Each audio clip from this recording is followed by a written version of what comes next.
Hello আমার প্রিয় ছাত্রছাত্রী বন্ধুরা, আমি তোমাদের অমিতাভ স্যার। সবাইকে আমার ইউটিউব চ্যানেলে স্বাগত জানাচ্ছি। আজকে নিউট্রিশনের ক্লাসে তোমাদের কিছু গুরুত্বপূর্ণ প্রশ্ন উত্তর সহ আলোচনা করে দেবো। এগুলো প্রত্যেকটাই তোমাদের পরীক্ষার জন্য খুব গুরুত্বপূর্ণ। তাহলে শুরু করা যাক। প্রথমটা হচ্ছে টায়ালিন। তোমরা জানো এই জাতীয় যে এনজাইমটা সেটা কার ওপর কাজ করে? সেদ্ধ শ্বেতসারের ওপর কাজ করে এবং সেদ্ধ শ্বেতসারকে মল্টোজে পরিণত করে, এটা তোমরা সবাই জানো। কিন্তু টায়ালিন ডাইরেক্টলি কিন্তু মল্টোজে পরিণত করতে পারে না। এর মাঝখানে দুটো ধাপ হয়। প্রথম ধাপে তৈরি হয় এরিথ্রোডেক্সট্রিন এবং দ্বিতীয় ধাপে তৈরি হয় অ্যাক্রোডেক্সট্রিন। অর্থাৎ প্রথম টায়ালিন কাজ করে সেদ্ধ শ্বেতসারের ওপর, তাকে তৈরি করে এরিথ্রোডেক্সট্রিন। তারপর আবার ফার্দার কাজ করে তৈরি করে অ্যাক্রোডেক্সট্রিন। অ্যাক্রোডেক্সট্রিন থেকে আবার তৈরি হয় মল্টোজ। ঠিক আছে। নেক্সট হচ্ছে ফসফোলাইপেজ। এটা একটা এনজাইম, বুঝতেই পারছো। এটা যদি কোনো সময় লেথিসিনের ওপর কাজ করে তাহলে কিসে কিসে পরিণত হয়? এটা অবশ্যই হবে লাইসোলেথিসিন এবং ফ্যাটি অ্যাসিডে পরিণত হয়। ঠিক একই রকমভাবে ফসফোলাইপেজ যদি সেফালিনের ওপর কাজ করে তাহলে কিসে পরিণত করবে? লাইসোসেফালিন এবং ফ্যাটি অ্যাসিড। দুটোই একই প্যাটার্নের বিক্রিয়া হয় এবং দুটোর নাম ওই জন্য মনে রাখা খুবই সোজা।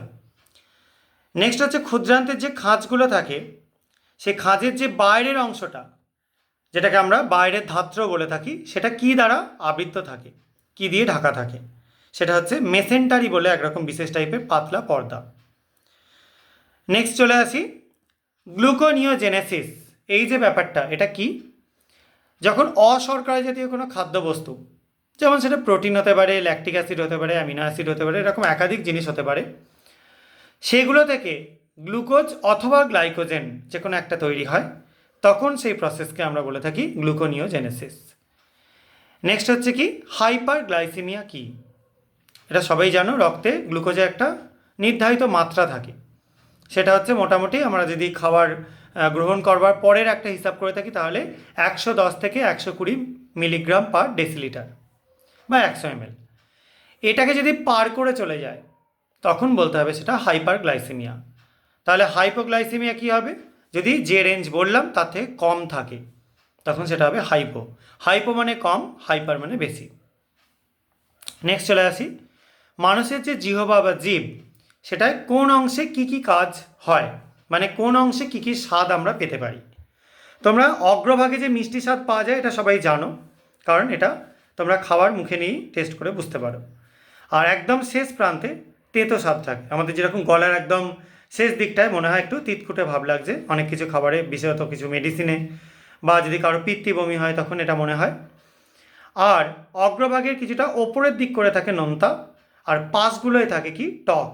ঠিক আছে। আর কিছু অপরিহার্য অ্যামিনো অ্যাসিডের নাম আমি আলোচনা করে দিচ্ছি।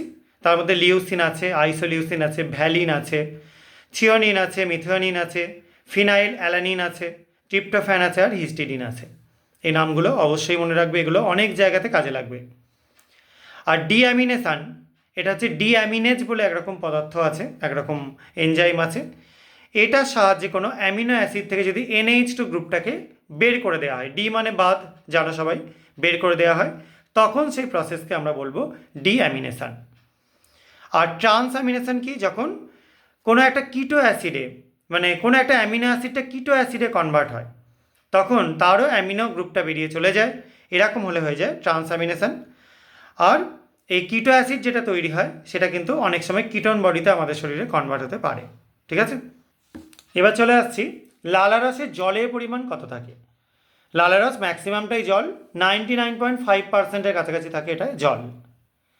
নেক্সট খনিজ উদ্দীপক কোনগুলো? আমরা Na+, K+, Ca2+, এই যে আয়নগুলো, এগুলোকে খনিজ উদ্দীপক বলে থাকি। এটা বিভিন্ন এনজাইম অথবা হরমোনকে উদ্দীপ্ত করতে সাহায্য করে, বিশেষত এনজাইমকে।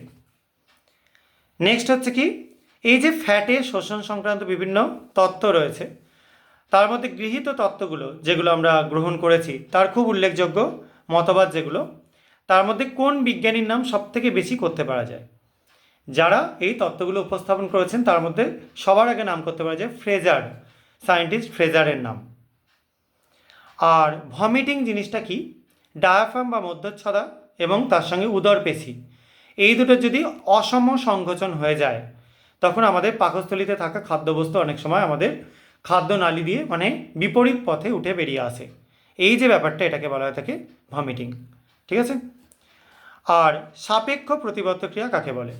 কোনো জিনিসকে দেখে বা গন্ধ শুকে তখন সেই জিনিসটার প্রতি আমরা যে আকৃষ্ট হই, আমাদের লালারস ক্ষরণ হতে শুরু করে, এই ব্যাপারটা হচ্ছে সাপেক্ষ প্রতিবর্ত ক্রিয়া। আর যখন আমাদের শরীরে কোনো খাদ্যবস্তু প্রবেশ করে, খাদ্যবস্তু ঢোকবার পর চর্বণের সময় বা চেবানোর সময় আমাদের লালারস ক্ষরণ হয়, সেটা কিন্তু খাদ্যবস্তু শরীরে প্রবেশ করবার পর। এই ব্যাপারটাকে বলা হয় অনপেক্ষ প্রতিবর্ত ক্রিয়া। ঠিক আছে। তো আজকে এইটুকুনি আলোচনা করলাম। তোমাদের যদি এই মানে কোশ্চেন আনসারের পর্বগুলো ভালো লেগে থাকে তাহলে চ্যানেলটা সাবস্ক্রাইব করো, ভিডিওটা লাইক এবং শেয়ার করো। আজকের মতো এটুকুনি। সবাই খুব ভালো থাকবে, সাবধানে থাকবে। বাই।